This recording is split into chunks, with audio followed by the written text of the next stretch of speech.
You are very welcome to all of you. Day 50 of UPSC answer writing session. इससे पहले तक 49 class complete हो चुके हैं, जिसमें हमने इंटरनल जो 48 और 49 क्लास में हमने आंसर राइटिंग सेशन किया था। इसमें इंटरनल सिक्योरिटी से रिलेटेड जितने भी क्वेश्चंस थे या फिर पीवाईक्यू थे, उनके बारे में हमने डिस्कशन किया था। जो हमारा सिनेरियो चलता है, सबसे पहले मैं थीम बताता हूं, उसके अकॉर्डिंगली जो क्वेश्चन आया है इसको मैं लिखता हूं, फिर आपको मैं 5 से 7 मिनट का समय देता हूं, जिसमें आपको उस क्वेश्चन को ना केवल समझना होता है बल्कि उसकी आंसर राइटिंग आप कैसे करेंगे इसका भी एक अंदाजा आपको लगाना होता है। नाउ इसी प्रकार से ये है लास्ट डे, डे 50, और यहां पर हमारा ये जो पूरा पूरा सेशन है ये समाप्त होगा। और मैं आशा करता हूं कि अभी तक आपको आइडिया हो गया होगा कि एक्चुअली में यूपीएससी जैसे एग्जाम में मेंस की जो आंसर राइटिंग प्रैक्टिस है ये कैसे की जाती है और किन किन बातों को ध्यान में रखा जाता है अलग अलग सब्जेक्ट के अकॉर्डिंगली। नाउ यदि आपको ये सीरीज पसंद आई हो तो आप अपना रिस्पेक्टिव फीडबैक हमें कमेंट सेक्शन में देकर जरूर कर जाइएगा, और साथ में हमारे टेलीग्राम हैंडल, साथ में वेबसाइट और साथ में अदर जितने भी प्लेटफॉर्म्स हैं उनसे कनेक्ट होना बिल्कुल भी ना भूलें। नाउ हम स्टार्ट करते हैं आज का जो सेशन है। ये सबसे पहला जो टॉपिक है ये एक्चुअली में बॉर्डर मैनेजमेंट से जुड़ा हुआ है, यानी कि पूरे के पूरे जो क्वेश्चन है, just sorry sorry I am sorry, ठीक है, जो टॉपिक जुड़ा हुआ है ये एक्चुअली में बॉर्डर मैनेजमेंट से जुड़ा हुआ है। नो डाउट कि इंटरनल सिक्योरिटी के ही टॉपिक हैं, लेकिन इंटरनल सिक्योरिटी में भी अलग अलग जो सिनेरियोज हैं इनको हमने ध्यान में रखकर जो पीवाईक्यू है इसको डिजाइन किया है। नाउ क्वेश्चन नंबर 1 आता है पहला। सबसे पहले बॉर्डर मैनेजमेंट और साथ में बॉर्डर एरिया डेवलपमेंट से रिलेटेड ये क्वेश्चन आपको देखने के लिए मिलेगा। देखिए भाई,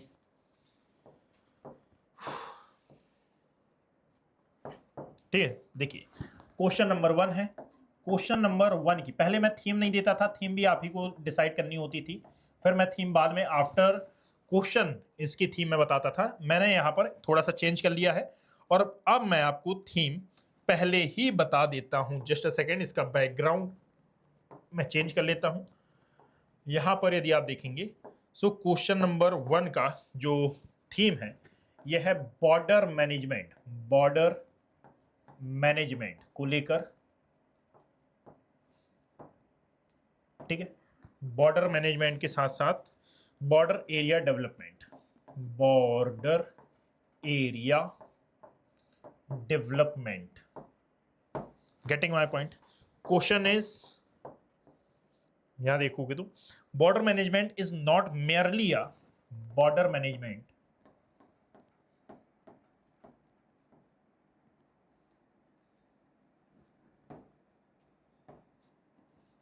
is not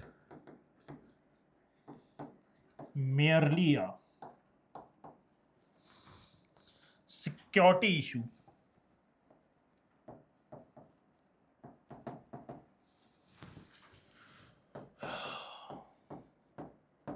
security issue, but also a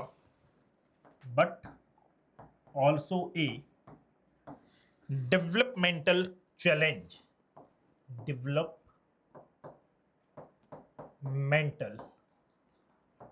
challenge,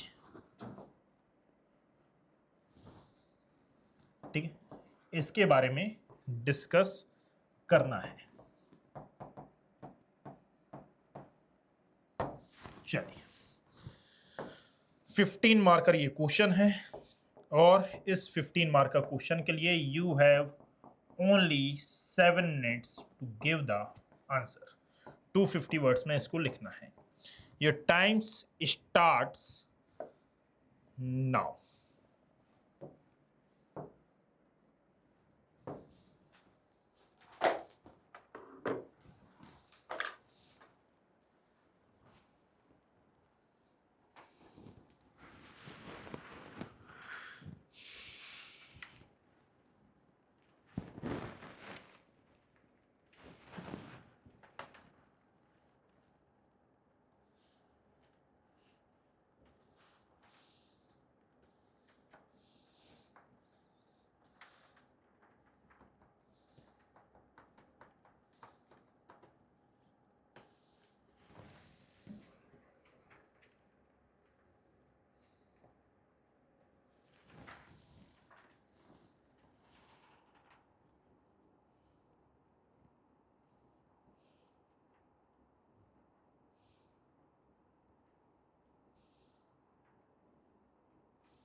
now देखिए, एक्चुअली में क्वेश्चन क्या पूछ रहा है, border management is not merely a security issue, यानी कि मेरा आपसे एक क्वेश्चन रहेगा, बताओ क्या बस बीएसएफ, आईटीबीपी और साथ में ये जो एसएसबी वगैरह होते हैं, इन सभी को बॉर्डर एरिया में तैनात कर देने से क्या बस सुरक्षा यहां पर सुनिश्चित की जा सकती है? In simple word, yes. लेकिन याद रखिएगा कि असल में जो बॉर्डरिंग एरिया में रहने वाले लोग हैं, बॉर्डरिंग एरिया दैट मीन्स कि यदि आप इंडिया के सिनेरियो में इसकी बात करोगे तो इंडिया के सिनेरियो में ये जो बॉर्डर है ये निकल के आएगी कि भाई यहाँ का जो एरिया है ये आता है हमारा लद्दाख वाला एरिया, ये आता है हिमाचल प्रदेश, ये आता है उत्तराखंड, आगे की ओर बढ़ेंगे तो सिक्किम, ये है हमारा नॉर्थ ईस्ट इंडिया वाला सेक्शन, यहाँ पर आगे की ओर आओगे तो ये है एलओसी, जम्मू कश्मीर, पंजाब, राजस्थान एंड गुजरात, और ये पूरा का पूरा ऑल ओवर इंडिया यदि आप कवर करोगे तो लगभग, यदि लैंड बॉर्डर की हम बात करें, किसकी, लैंड बॉर्डर की हम बात करें, दैट मीन्स ये है हमारा सरक्रिक वाला सेक्शन, यहाँ पर आता है, ये है हमारा सरक्रिक वाला एरिया, ऊपर की ओर जाएंगे तो राजस्थान, पंजाब, जम्मू कश्मीर, ये पूरा पूरा एलओसी एलएसी कवर करते हुए लद्दाख, हिमाचल प्रदेश, उत्तराखंड, और यहाँ तक ये है नेपाल वाला एरिया, यहाँ पर आता है सिक्किम, ये है हमारा नॉर्थ ईस्ट, दैट मीन्स ये अरुणाचल प्रदेश वाला एरिया। इतने सेक्शन को यदि आप ध्यान से देखें तो ये कौन सा एरिया है भाई, ये लैंड बॉर्डर वाला एरिया है। लैंड बॉर्डर हमारे यहाँ अप्रॉक्सीमेटली 15,000 किलोमीटर की है। यदि आप वाटर बॉडी की बात करोगे, यानी कि वाटर बॉर्डर की यदि आप बात करोगे, तो ये जो रेड वाला एरिया है ये हमारा समुद्री क्षेत्र है, लगभग 7,500, ठीक है, अंडमान निकोबार द्वीप समूह को भी यदि हम मिला लेते हैं तो 7,500 किलोमीटर लंबा ये हमारा समुद्री क्षेत्र है। यानी कि इतनी लंबी हमारे पास सागरीय सीमा है और इतनी लंबी हमारे पास स्थलीय सीमा है। इन दोनों ही सीमाओं की जो सुरक्षा है, ये जितनी सेनाओं की जिम्मेदारी है, जितनी मिलिट्री, जितनी नेवी, इनकी रिस्पॉन्सिबिलिटी है, याद रखिएगा, उतनी ही रिस्पॉन्सिबिलिटी जो हमारे लोकल सिटीजन्स हैं उनकी भी है। बिकॉज कि यहाँ पर यदि किसी प्रकार की कोई भी घटना घटित हो रही है तो इसके लिए हमको भी आगाह रहना पड़ेगा, और इसके लिए जरूरी है कि इन क्षेत्रों के आसपास रहने वाले लोगों को डेवलपमेंट मिले, इन तक डेवलपमेंट की पहुंच हो सके, इनको इंफ्रास्ट्रक्चर मिले, इनको तमाम प्रकार की जो सुविधाएं हैं ये मुहैया हो सके। यहाँ के लोगों के लिए भी सेम टर्म्स एंड कंडीशन यहाँ पर एप्लीकेबल आती हैं। Are you getting my point? So सबसे पहले याद रखिएगा कि असल में जितना जरूरी हमारे लिए बॉर्डर सिक्योरिटी है उतना ही जरूरी हमारे लिए डेवलपमेंट भी है। अब यहाँ पर ये जो डेवलपमेंट है ये कैसे चैलेंज है इसके बारे में हमको डिस्कस करना है। दैट मीन्स कि बॉर्डर मैनेजमेंट और साथ में बॉर्डर एरिया डेवलपमेंट से रिलेटेड ये न्यूज़ है। आप जरा एक बात महसूस करिएगा कि जो इंडिया है ना, ये इंडिया कंटिन्यूसली इस बॉर्डरिंग एरिया में बहुत ज़्यादा डेवलपमेंट प्रोग्राम चलाता रहता है। ये यहाँ के लोगों को शिक्षित करने पर मेनली फोकस करता है, हॉस्पिटल्स यहाँ पर बनवाता है, ये रोड एंड इंफ्रास्ट्रक्चर बनवाता है, ताकि जो मेन इंडिया या फिर यूँ कहा जाए कि दूर दराज के जो इलाके हैं इनसे कनेक्टिविटी हो सके, और इन्हीं इंफ्रास्ट्रक्चर का जो यूज़ है ये वॉर टाइप कंडीशंस में करता है। कहने का मतलब कि असल में बॉर्डर मैनेजमेंट में इंफ्रास्ट्रक्चर डेवलपमेंट ये अपनी अहम भूमिका निभाते हैं।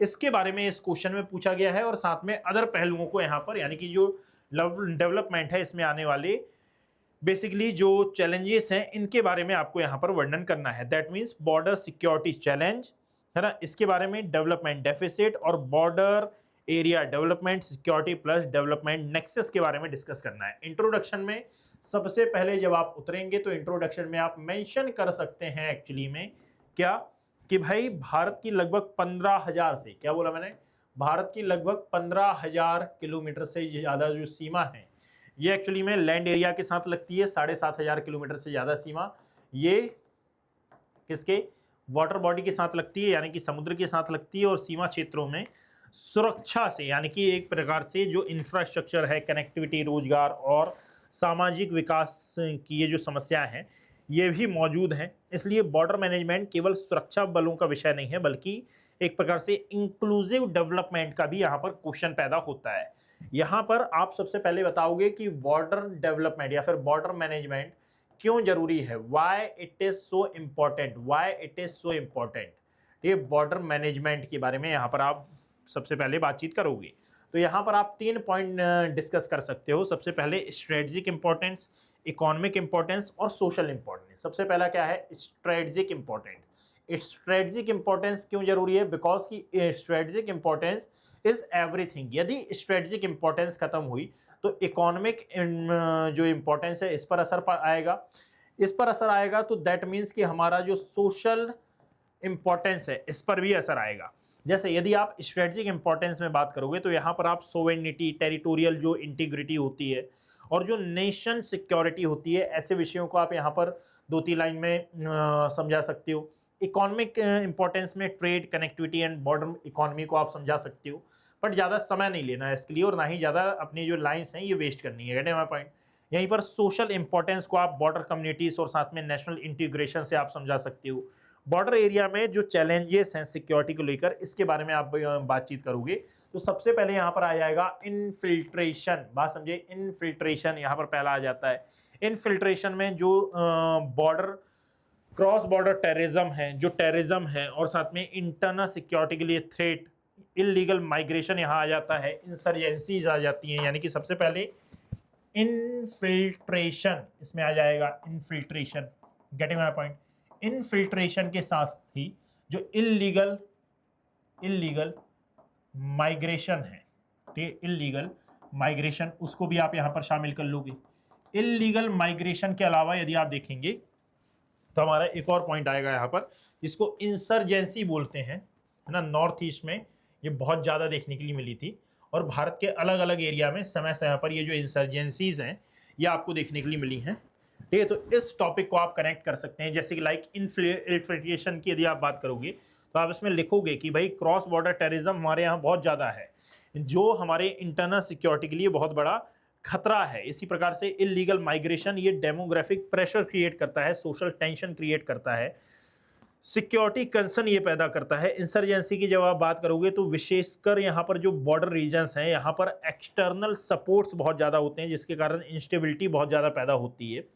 इलीगल ट्रेड एंड स्मगलिंग की बात यहाँ पर आती है। ड्रग्स हैं, आर्म्स हैं, फेक करेंसीज हैं, वाइल्ड लाइफ प्रोडक्ट्स हैं, ये ऑर्गेनाइज क्राइम को बहुत ज़्यादा सहारा देते हैं। इंटेलिजेंस एंड साथ में जो सर्विलांस चैलेंज हैं ये भी बहुत ज़्यादा होते हैं। Intelligence and surveillance challenges and surveillance challenges ये बहुत ज़्यादा होते हैं। Are you getting my point? So इसके बारे में आप याद रखिएगा, ये आपको बहुत ज़्यादा देखने के लिए मिलेंगे। इसमें डिफ़िकल्ट ट्रेनिंग आता है और साथ में जो मॉनिटरिंग प्रॉब्लम्स हैं ये भी बहुत ज़्यादा देखने के लिए मिलती हैं। सो बॉर्डर मैनेजमेंट एक प्रकार का डेवलपमेंट चैलेंज क्यों है, ये सबसे ज़्यादा स्कोरिंग पॉइंट यहाँ पर आएगा। इसमें आप मेंशन करोगे कि भाई साहब सबसे पहले तो इंफ्रास्ट्रक्चर डेफिसिट, क्या बोला मैंने? सबसे पहले आप यहाँ पर मेंशन करोगे कि इंफ्रास्ट्रक्चर डेफिसिट आपको यहां पर देखने के लिए मिलेगा। What is the meaning of infrastructure deficit? Infrastructure deficit का मतलब हुआ कि जो रोड हैं, ब्रिजेस हैं, रेल कनेक्टिविटी है ये बहुत कम मिल रही है, टेलीकॉम की जो कमी है ये मिल रही है। यहाँ पर यदि आप चाहो तो एक शॉर्ट माइंड मैप भी क्रिएट कर सकते हो जो कि क्वेश्चन की डिमांड जो कि आपके आंसर को बिल्कुल शॉर्ट में एक्सप्लेन कर सके। लैक ऑफ बेसिक जो सर्विसेज होती हैं वो, यानी कि हेल्थ है, हेल्थ के अलावा जो एजुकेशन है, एजुकेशन के अलावा जो ड्रिंकिंग वाटर की प्रेजेंस है, ये तमाम प्रकार की यानी अदर चीज़ें इसको बहुत ज़्यादा प्रभावित करती हैं। Drinking water, are you getting my point? So यहाँ पर यानी हेल्थ, एजुकेशन, ड्रिंकिंग वाटर की कमी, माइग्रेशन, पॉपुलेशन डिक्लाइन होती है इससे और स्ट्रेटजिक कंसर्न्स इससे बहुत ज़्यादा पैदा होते हैं। इकोनॉमिक बैकवर्डनेस यहाँ पर बहुत ज़्यादा मायने रखती है। इकोनॉमिक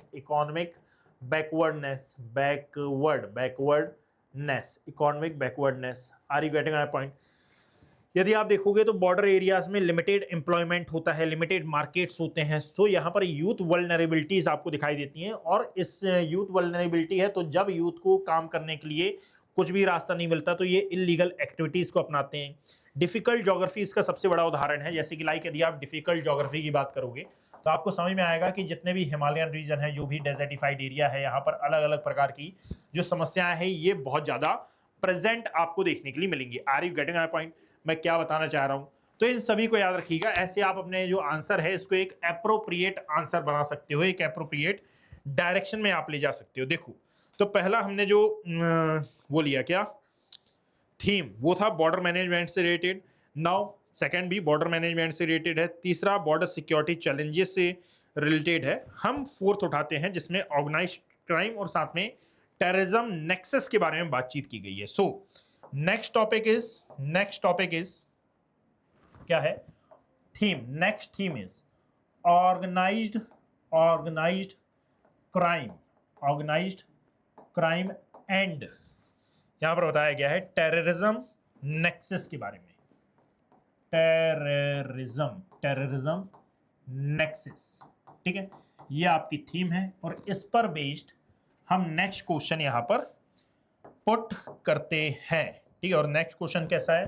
सो ये रहा क्वेश्चन आपके सामने, जिसके लिए आपको मिलेंगे 7 मिनट और इसमें आपको इसको समझना होगा और आंसर राइटिंग कैसे करेंगे ये बताना होगा। Organised crime and terrorism, organised crime and terrorism are increasingly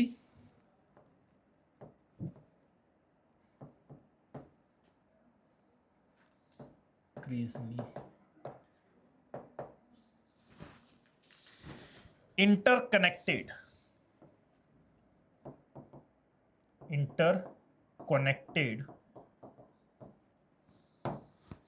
analyse करना है, इसको एनालाइज करिए, ठीक है। देखो 10 मार्कर क्वेश्चन है, ठीक है, और आपको लिखना है 150 वर्ड्स में। चलिए भाई, your time starts now.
Now देखिएगा, सिंपल सी बात है कि यदि प्रेजेंट टाइम में आप देखोगे तो जितने भी आतंकी संगठन होते हैं, ऑर्गेनाइज क्राइम मतलब कि जिसको बैक सपोर्ट हो पॉलिटिक्स का, ठीक है, सोच समझ कर जो ये जितने भी क्राइम किए जाते हैं और बिल्कुल इनके पीछे एक पूरा बैक सपोर्ट होता है, इनको ऑर्गेनाइज क्राइम का नाम दिया जाता है। इसमें आतंकवादी संगठन आते हैं, नहीं टेरर ग्रुप आ सकता है, नक्सलिज्म आ सकता है ना, इसमें काउंटर टेररिज्म बोल रहा हूँ, ठीक है, ये आतंकवादी संगठन, नक्सलवाद, उग्रवाद, ठीक है, ये तमाम को शामिल यहाँ पर किया जा सकता है।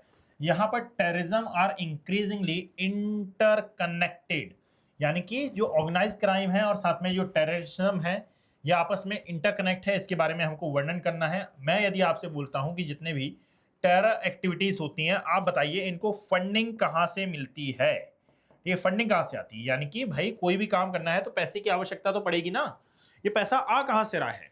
क्या आतंकवाद केवल एक विचारधारा पर चल रहा है या फिर पैसे की वाकई में इसको आवश्यकता पड़ रही है? सबसे बड़ा क्वेश्चन ये है। तो कोई भी काम विदाउट एनी मनी तो हो नहीं सकता, इसके लिए धन की आवश्यकता तो होगी। और कल हमने एक टॉपिक पढ़ा था जिसमें हमने मनी लॉन्ड्रिंग के बारे में देखा था कि किस प्रकार से जो मनी लॉन्ड्रिंग है या ऑर्गेनाइज क्राइम और साथ में ड्रग ट्रैफिकिंग और ये अपना तमाम प्रकार से टेररिज्म, इनको ये बढ़ाती है। तो याद रखिएगा कि ये जितने भी प्रकार की अदर एक्टिविटीज होती हैं, चाहे वो ड्रग ट्रैफिकिंग हो, चाहे वो ह्यूमन ट्रैफिकिंग हो, चाहे वो मनी लॉन्ड्रिंग हो, चाहे वो हवाला हो, ये वो काम है या फिर ये वो प्रोसेस हैं जिनके द्वारा एक्चुअली में टेररिज्म और अदर जो प्रोसेस होती हैं या फिर अदर जो एक्टिविटीज होती हैं इनको फंडिंग की जाती है। और टेररिज्म और ऑर्गेनाइज क्राइम इससे बहुत ज्यादा बढ़ते हैं। आज के समय में यदि आप देखेंगे तो organise crime is a very very very very very important and very simple topic for your UPSC as well as other state PCS mains examination, because की ऑर्गेनाइज क्राइम को लेकर बहुत बार ये द हिंदू हो चाहे इंडियन एक्सप्रेस हो, इनमें चर्चा होती रहती है और हमेशा आप इनके बारे में डिस्कशन देखते ही रहते हैं। यूपीएससी आपसे पूछना क्या चाह रहा है? यूपीएससी आपके दो चीजें पूछ रहा है, एक तो ऑर्गेनाइज क्राइम क्या है और दूसरा है कि भाई ये टेररिज्म क्या होता है, और साथ में दोनों का नेक्सस कैसे बनता है और ये इंटरनल सिक्योरिटी के लिए कैसे खतरा है। दैट मीन्स कि आप इस पूरे क्वेश्चन को चार पार्ट में डिवाइड कर सकते हैं। एक में आपको समझाना होगा what is the meaning of organise crime, second में आप समझाएंगे what is the meaning of terrorism, third में आप समझाएंगे कि ये दोनों एक दूसरे से कैसे एक दूसरे से ये कनेक्टेड है, और साथ में इंटरनल सिक्योरिटी के लिए ये कैसे थ्रेट पैदा करते हैं। Are you getting my point? Now without wasting any time हम स्टार्ट करते हैं अपनी जो आंसर राइटिंग है। यहाँ से ध्यान से मेरी बात सुनिएगा। सबसे पहले आप अपनी जब आंसर राइटिंग स्टार्ट करेंगे तो आप क्या लिखेंगे वहाँ पर? सबसे पहले तो आप वहाँ पर मेंशन करेंगे कि भाई असल में ऑर्गेनाइज क्राइम और साथ में टेररिज्म ये होते क्या है, ठीक है। यानी कि सबसे पहले हम वर्णन करते हैं कि what is the meaning of organise crime. Organise crime ये क्या होते हैं? देखिएगा, कुल मिलाकर प्रॉफिट कमाने के उद्देश्य से असल में जितने भी ऑर्गेनाइज ग्रुप्स होते हैं इनके द्वारा जो इलीगल एक्टिविटीज की जाती हैं इनको ऑर्गेनाइज क्राइम कहा जाता है। क्या बोला मैंने? जितने भी अनऑथराइज सेक्टर्स हैं, अनऑथराइज सेक्टर इफ यदि पैसा कमाने के उद्देश्य से, प्रॉफिट के उद्देश्य से किसी भी इलीगल एक्टिविटी को अंजाम दे रहे हैं तो इसको नाम दिया जाएगा ऑर्गेनाइज्ड क्राइम का। किडनैपिंग हो गया, so kidnapping is a organised crime, ठीक है। यहां पर वो वसूली हो गया, सो वसूली इज अ ऑर्गेनाइज्ड क्राइम। जी हाँ, वसूली is a organised crime. Getting my point? Drug trafficking हो गया, आर्म स्मगलिंग हो गया, यहां पर ह्यूमन ट्रैफिकिंग हो गया, जो काउंटरफीट करेंसी होती है यानी कि नकली नोट वगैरह, ये wild life crime, cyber crime, they are organised crime.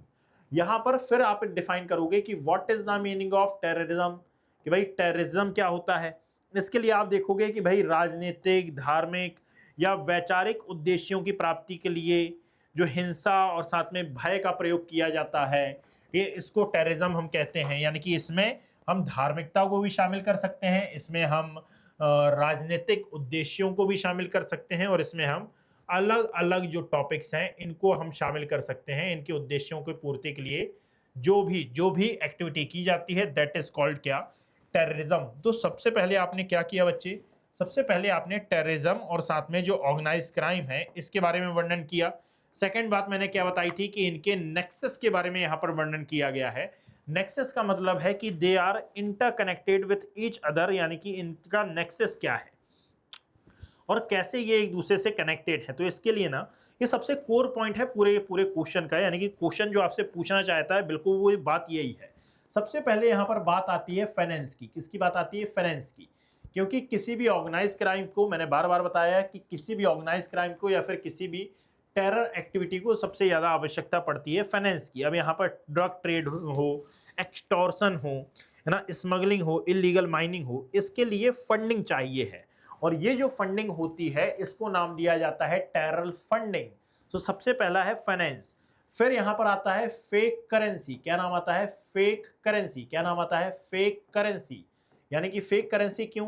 क्योंकि फेक करेंसी मार्केट में बहुत जल्दी अवेलेबल हो जाती है और मार्केट में इसकी जो डिमांड है, डिमांड एंड सप्लाई का जो गेम है, ये बहुत जल्दी चल जाता है इन कंपैरेटिवली। क्योंकि रियल करेंसी तो बहुत ज़्यादा मुश्किल से मिलेगी। तो 5F का फॉर्मूला कुल मिलाकर आप यहाँ पर नोट कर सकते हैं कि सबसे पहले तो फाइनेंस, फिर आता है फेक करेंसी, यानी कि जो काउंटरफीट करेंसीज होती हैं ये इकोनॉमी को डैमेज करती हैं और साथ में फंडिंग फॉर टेरर एक्टिविटीज़ में ये बहुत ज़्यादा काम आती हैं। नाउ इसी में आता है fire arm supply. Fire arm supply को आप यहाँ पर शामिल कर सकते हैं। What is the meaning of fire arm supply? तो कुल मिलाकर यदि आप देखेंगे तो जितने भी ऑर्गेनाइज क्रिमिनल नेटवर्क्स होते हैं ये इलीगल आर्म्स को बहुत ज़्यादा प्रमोट करते हैं। टेरर ग्रुप्स को ये इलीगल आर्म्स बेचते हैं जिससे ये अटैक करवाते हैं। यानी कि ऑर्गेनाइज सेक्टर्स में एक सेगमेंट होता है जिसको कहा जाता है आर्म ट्रैफिकिंग। और ये जो आर्म ट्रैफिकिंग है इज अ ऑर्गेनाइज सेक्टर या फिर ऑर्गेनाइज क्राइम, और ये सपोर्ट कर रहे हैं या फिर ये जो आर्म ट्रैफिकिंग है ये जिसके लिए कर रहे हैं वो है टेरर ग्रुप, और टेरर ग्रुप को ये आप पहुंचाने का काम कर रहे हैं जिससे वो अपने उद्देश्यों की प्राप्ति कर रहे हैं। फैसिलिटेशन नेटवर्क की बात यहां पर आती है। What is the meaning of facilitation?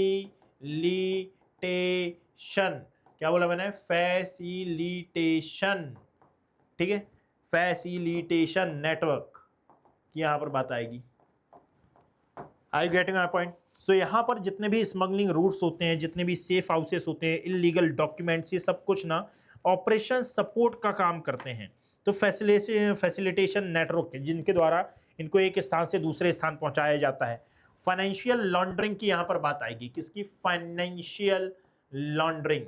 Financial laundering. Are you getting my point?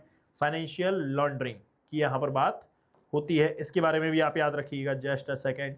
Financial laundering यहाँ पर जैसे मनी लॉन्ड्रिंग होती है, इलीगल मनी, और साथ में जितनी भी लीगल इकोनॉमी होती है ये सस्टेन्ड टेरर फाइनेंसिंग के काम आती है। तो कुल मिलाकर drug trafficking, armed smuggling, money laundering ये ऑर्गेनाइज क्राइम है, और ये ऑर्गेनाइज क्राइम करे जाते हैं टेरर फाइनेंसिंग के लिए, जिससे टेररिज्म बढ़ता है और इंटरनल सिक्योरिटी को खतरा पैदा होता है। यहाँ पर नार्को टेररिज्म के बारे में आपको थोड़ा सा यदि बताना हो तो बताना। तो यहाँ पर ना यूपीएससी का फेवरेट थीम है ये नार्को टेररिज्म। नार्को टेररिज्म का मतलब क्या होता है? नार्को टेररिज्म का मतलब क्या होता है कि जहां पर ना बेसिकली ड्रग ट्रेड होता है और बहुत ज़्यादा इससे प्रॉफिट मिलता है। जो फंडिंग है ये एक्सट्रीमिस्ट ग्रुप की ओर जाती है जो कि वायलेंस फैलाने का काम करते हैं। तो असल में ड्रग स्मगलिंग के द्वारा जो वायलेंस फैलाया जा रहा है indirectly, that is called narco terrorism. यानी कि देखने में हमको लगेगा कि यार ये तो बस ड्रग ट्रैफिकिंग हो रही है, लेकिन जब आप इसकी बैकवर्ड स्टोरी देखेंगे तो बैकवर्ड स्टोरी इसकी कुछ और ही निकल के आएगी। और थर्ड जो डायमेंशन है ये हमारे पूरे क्वेश्चन का क्या है? थर्ड डायमेंशन कहता है कि भाई साहब बताइए कि असल में ये तमाम प्रकार की जो एक्टिविटीज हैं ये हमारी इंटरनल सिक्योरिटी के लिए कैसे खतरा बन रही हैं या फिर कैसे खतरा बन सकती हैं। तो इसको आप कैसे याद रखेंगे? 5F अप्रोच के द्वारा। सबसे पहले आता है फाइनेंस, फिर आता है फेक करेंसी, फिर आता है जो फायर आर्म सपोर्ट सप्लाई है ये, फैसिलिटेशन नेटवर्क आता है, और फाइनेंशियल लॉन्ड्रिंग की आप यहाँ पर बात करते हो। लेकिन जब आप इसके बाद आगे की कहानी स्टार्ट करते हो तो यहाँ पर आपको मेंशन करना होगा कि बताइए ये इंटरनल सिक्योरिटी के लिए कैसे खतरा है, ये इंटरनल सिक्योरिटी के लिए कैसे थ्रेट पैदा करते हैं। Are you getting my point? में क्या बताना चाह रहा हूं? ठीक है, नाउ क्लियर करते हुए आगे की ओर आए कि ये इंटरनल सिक्योरिटी के लिए थ्रेट कुछ इस प्रकार से है कि सबसे पहले तो यदि मान लो फाइनेंस इनको किया जा रहा है तो इसके कारण हमारे यहाँ अटैक्स के जो रिस्क हैं ये बहुत ज़्यादा बढ़ जाते हैं। अटैक्स के रिस्क बढ़ते हैं तो हमारी जो सिक्योरिटी है या फिर हमारी जो आर्म फोर्सेस हैं उनके लिए जान माल की हानि हो सकती है। आर्म फोर्सेस के लिए खतरा है। आर्म फोर्सेस के लिए क्यों खतरा है? बिकॉज कि असल में एक भी व्यक्ति की क्षति, एक भी व्यक्ति की हानि, एक भी व्यक्ति की जान जाना, ये नेशन के ऊपर दबाव डालता है, नेशन के ऊपर प्रेशर डालता है। तो सर नेशनल सिक्योरिटी में या फिर इंटरनल सिक्योरिटी में आप लोगों की जान को कहां से ले आए हैं? अरे नेशनल सिक्योरिटी में जो लोग आवश्यक हैं नेशनल सिक्योरिटी के लिए, पहले उनका बचना तो जरूरी है ना। इफ यदि ये ही नहीं बच पाएंगे तो हाउ इज दैट पॉसिबल कि नेशनल सिक्योरिटी हमारी प्रिजर्व हो जाएगी या फिर नेशनल सिक्योरिटी हमारी वाकई में सुरक्षित हो भी सकती है। तो सिक्योरिटी इंपैक्ट आप इसको बोलेंगे। सबसे पहला आता है क्या? Security impact. सिक्योरिटी इंपैक्ट यदि होगा तो यहां पर याद रखो कि असल में हमारे लोगों पर इसका असर पड़ेगा। बात समझे? हमारे लोगों पर असर पड़ेगा तो they are directly connected with हमारी सिक्योरिटी, यानी कि यहाँ पर टेरर अटैक्स और साथ में जो इंसर्जेंसी सपोर्ट्स है, रेडिकल ऑर्गेनाइजेशन है, रेडिकल क्राइम्स हैं, ये और भी ज्यादा एनहांस हो सकते हैं।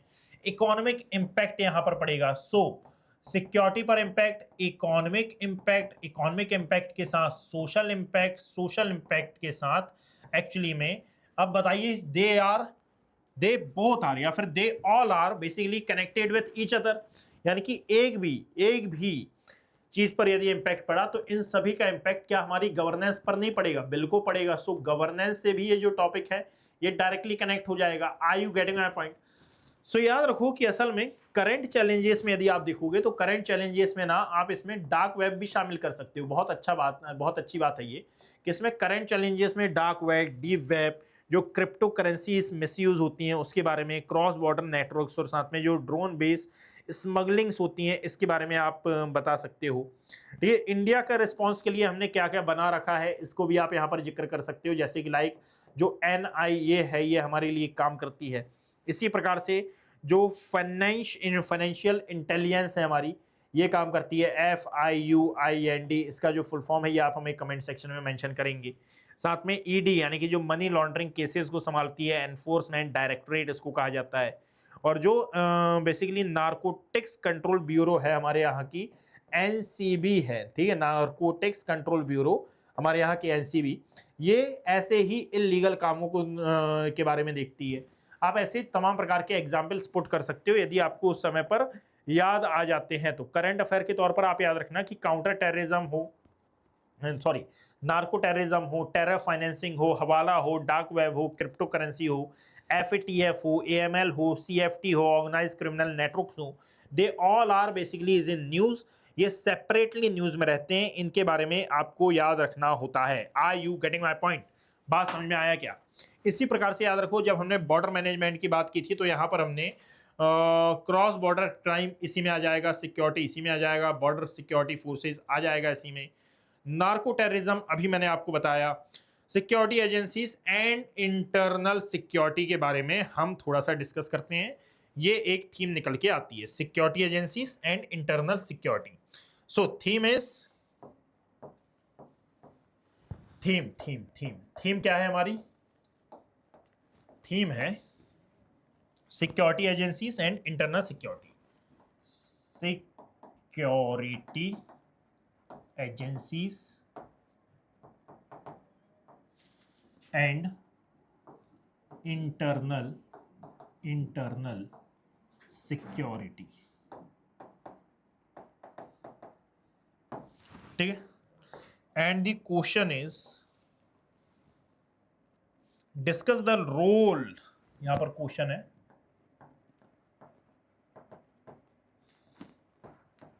Discuss the role of security agencies, discuss the role of security agencies in combating terrorism, in combating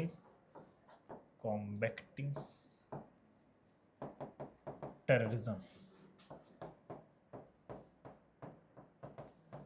ठीक, and insurgency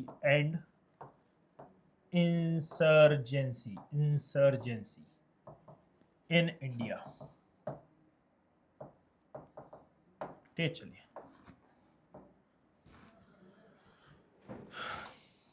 15 मार्कर क्वेश्चन है, 250 वर्ड्स आपको इसमें दिए गए हैं, इसमें आपको आंसर लिखना है। You have only 7 minutes to give answer of this question now.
ना देखिए,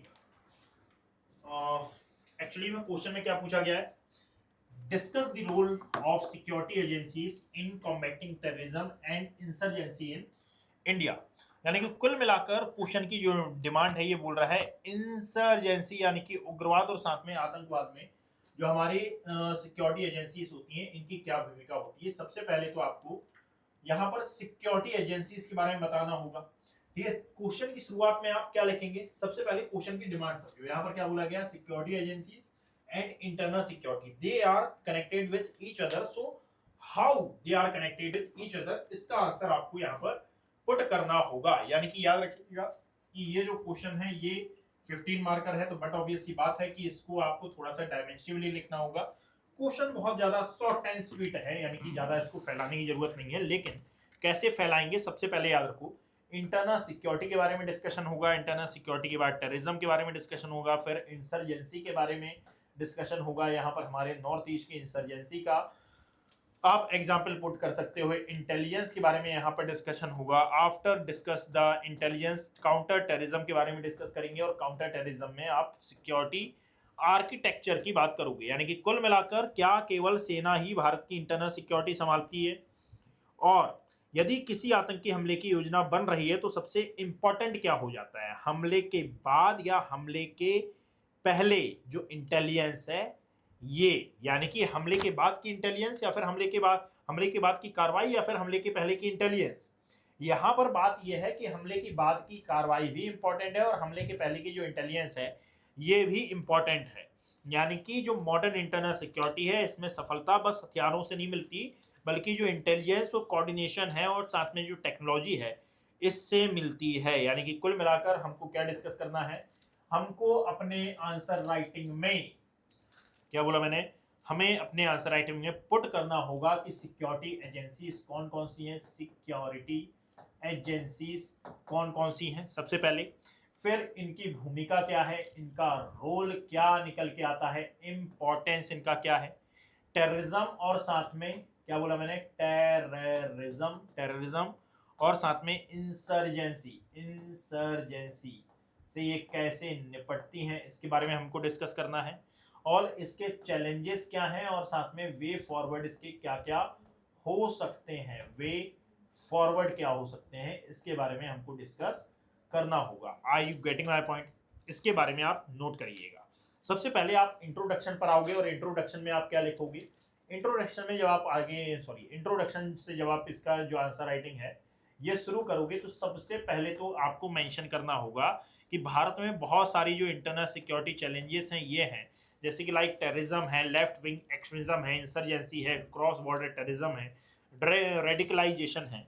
इनसे निपटने के लिए भारत ने एक multi layered security architecture develop किया है। इंडिया सिक्योरिटी आर्किटेक्चर की जब आप बात करोगे तो यहाँ पर internal security intelligence agency, investigation agency, security forces और काउंटर टेरर रिस्पॉन्स, इन सभी की आपके द्वारा बात की जाएगी। Are you getting my point. फिर यहाँ पर आप आओगे और फिर देखोगे कि असल में ये जो इंटेलिजेंस एजेंसीज होती हैं लाइक आईबी, सीबीआई, ये तमाम प्रकार से, यानी कि ये जो आईबी होती है, इसके अलावा रॉ होती है, मैक होती है, ये तमाम प्रकार, सीबीआई मैंने गलत बोल दिया है ना, ये जितनी भी इंटेलिजेंस, क्या बोला मैंने, जितनी भी इंटेलिजेंस एजेंसीज होती हैं, ये इंटेलिजेंस एजेंसीज की क्या भूमिका होती है, क्या इंपॉर्टेंस होती है। यहाँ पर आप आईबी के बारे में लिखोगे इंटेलिजेंस ब्यूरो, यहाँ पर आप लिखोगे रॉ के बारे में, यहाँ पर RAW इसको कहा जाता है, RNAW, और यहीं पर आप लिखोगे किसके, मैक के बारे में। ठीक है, यहाँ पर इन सभी के बारे में दो दो तीन तीन लाइन जब आप लिखते हैं तो असल में आप भारत की इंटेलिजेंस एजेंसीज के बारे में बता रहे हैं, जैसे कि लाइक आईबी का क्या रोल है, क्या इंपॉर्टेंस है इंटरनल इंटेलिजेंस के लिए, कैसे ये जरूरी है, टेरर मॉनिटरिंग ये कैसी करती है, रेडिकलाइजेशन की ट्रैकिंग ये कैसे करती है, और साथ में थ्रेट असेसमेंट कैसे करती है, first line of defence against terrorism इसको क्यों कहा जाता है, साथ में रॉ ये रिसर्च एंड एनालिसिस विंग होती है, इसका जो एक्सटर्नल इंटेलिजेंस है ये कैसे काम करता है, क्रॉस बॉर्डर टेरर नेटवर्क को कैसे ये उजागर करती है या फिर इसमें क्या इंपॉर्टेंट रोल अदा करती है, स्ट्रेटेजिक थ्रेट असेसमेंट में इसकी क्या भूमिका है, मल्टी एजेंसी सेंटर्स की यहाँ पर बात करते हो, मैक जिसको इन शॉर्ट कहा जाता है, इंटेलिजेंस शेयरिंग की यहाँ पर बात होती है, कोऑर्डिनेशन अमंग एजेंसीज की बात होती है, इन्वेस्टिगेशन एजेंसीज की यहाँ पर बात होगी, नेशनल इन्वेस्टिगेशन एजेंसी यहाँ पर आती है, जैसे कि लाइक यदि आप टेरर केसेस इन्वेस्टिगेशन की बात करोगे, टेरर फंडिंग की बात करोगे, है ना, यहाँ पर क्रॉस बॉर्डर टेरर नेटवर्क की बात करते हो, ऑर्गेनाइज क्राइम टेरर नेटवर्क की यदि आप बात करोगे, so they are very very very very very important. बात समझे, आपको इन सभी को बहुत कम शब्दों में यहाँ पर डिफाइन करना होगा। साथ में जो CAPF है यानी कि सेंट्रल आर्म रिजर्व फोर्स, याद रखिएगा कि पहले CRPF BSF ये अलग अलग हुआ करते थे, लेकिन बाद में CAPF central arm reserve CAPF, हाँ, central arm police force, central arm police force के अंतर्गत ही इनको शामिल कर दिया गया। यहाँ पर आता है CRPF को यहाँ पर आप शामिल कर लोगे, यहाँ पर आप BSF को शामिल कर लोगे, यहाँ पर आप ITBP को शामिल कर लोगे, यहाँ पर आप SSB आसाम राइफल, ठीक है, ITBP, CISF, ठीक है, आसाम CISF, आसाम राइफल, इनको आप शामिल कर लेते हो। सो याद रखिएगा कि they are very very very very very important agencies. यानी कि कुल मिलाकर जब आप सेंट्रल आर्म पुलिस फोर्सेस की बात करोगे तो इसमें CRPF आएगा। इसका रोल क्या है, इंटरनल सिक्योरिटी के लिए कैसे ये इंपॉर्टेंट है, साथ में काउंटर इंसर्जेंसी के लिए कैसे जरूरी है ना, लेफ्ट विंग ऑपरेशंस को ये कैसे डील करती है, स्पेशल फोकस इसका किस पर रहता है। BSF में पाकिस्तान बॉर्डर और साथ में बांग्लादेश बॉर्डर की ये रक्षा करती है, इनफिल्ट्रेशन को ये कंट्रोल करती है और स्मगलिंग प्रिवेंशन का ध्यान देती है, बॉर्डर सर्विलांस ये करती है। ITBP ये इंडिया और चाइना की बॉर्डर सिक्योरिटी फोर्स है। SSB ये नेपाल और भूटान की जो इंडियन बॉर्डर है यहाँ पर ये तैनात होती है। आसाम राइफल ये नॉर्थ ईस्ट काउंटर में इंसर्जेंसी से संबंधित ये आसाम राइफल है। Border management in Myanmar sector, इसके बारे में आप लिखोगे। फिर यहाँ पर स्पेशलाइज्ड काउंटर टेरर फोर्सेस के बारे में आप बताते हो। स्पेशलाइज्ड काउंटर टेरर फोर्सेस मतलब कि जैसे कि लाइक यदि आप देखते हैं तो यहाँ पर आप NSG के बारे में डिस्कस करते हो। NSG जिसको हम नेशनल सिक्योरिटी गार्ड का नाम देते हैं, जो स्टेट पुलिस है, इसके आप इंपॉर्टेंट रोल की बात करते हो। बात समझिए। सो यहाँ पर याद रखिएगा इन सभी पहलुओं को, इन सभी बिंदुओं को यहाँ पर डिस्कस करना होता है। स्टेट पुलिस फोर्सेज जैसे कि जितनी भी मोस्ट इंपॉर्टेंट एजेंसीज होती हैं ना, यहाँ पर पुलिस स्टेशन है, लोकल इंटेलिजेंस है, इन्वेस्टिगेशन है, कम्युनिटी पॉलिसिंग है, प्रिवेंशन है। सो कुल मिलाकर the local police remain the first responders to most internal security incidents, यानी कि ये सबसे ज़्यादा इंपॉर्टेंट रोल अदा करती है। यहाँ पर इंटेलिजेंस गैदरिंग की बात करते हो, जहाँ पर IB, रॉ और स्टेट स्पेशल ब्रांचेस ये किसी थ्रेट को डिटेक्ट करते हैं और मिलजुल कर ये काम करते हैं। यहाँ पर प्रिवेंटिंग इनफिल्ट्रेशन की भी बात आती है, जहाँ पर BSF है, ITBP है, SSB है, ये मिलजुल कर काम करते हैं। आसाम राइफल भी मिलजुल कर काम करती है और बॉर्डर सिक्योरिटी को मैनेज करती है। काउंटर टेरर ऑपरेशंस में ये काम करते हैं, जैसे NSG यानी कि जो NSG कमांडोस होते हैं, CRPF और स्टेट ATS ये मिलजुल कर काम करते हैं और न्यूट्रलाइजेशन का प्रयास करते हैं। सो यहाँ पर याद रखिएगा कि कुल मिलाकर इन सभी को आप जब मेंशन करोगे तो आपका ये जो आंसर है ये एक एप्रोप्रिएट आंसर होगा और इसी के अकॉर्डिंगली आपका जो कंक्लूजन है ये भी होना चाहिए। याद रखिएगा कि ये जो टॉपिक्स हैं ये भी बिल्कुल हॉट टॉपिक हैं, ये बहुत ज़्यादा चर्चा में हैं और इनके चर्चा में होने का मेन कारण ये है कि प्रेजेंट टाइम का जो सिनेरियो है आप देखेंगे कि इसी के आसपास भटकता हुआ, इसी के आसपास डिस्कस करता हुआ आपको नजर आएगा। सो इसके बारे में आप याद रखिएगा। नाउ आगे आते हैं।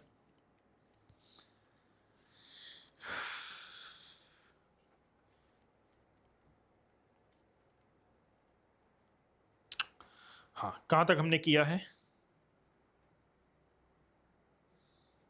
ठीक है, हमने बॉर्डर एरिया सिक्योरिटी के बारे में कर लिया, हमने सिक्योरिटी एजेंसीज के बारे में कर लिया, सिक्योरिटी फोर्सेस एंड मैंडेट शब्द चेंज हुए हैं बस, है ना।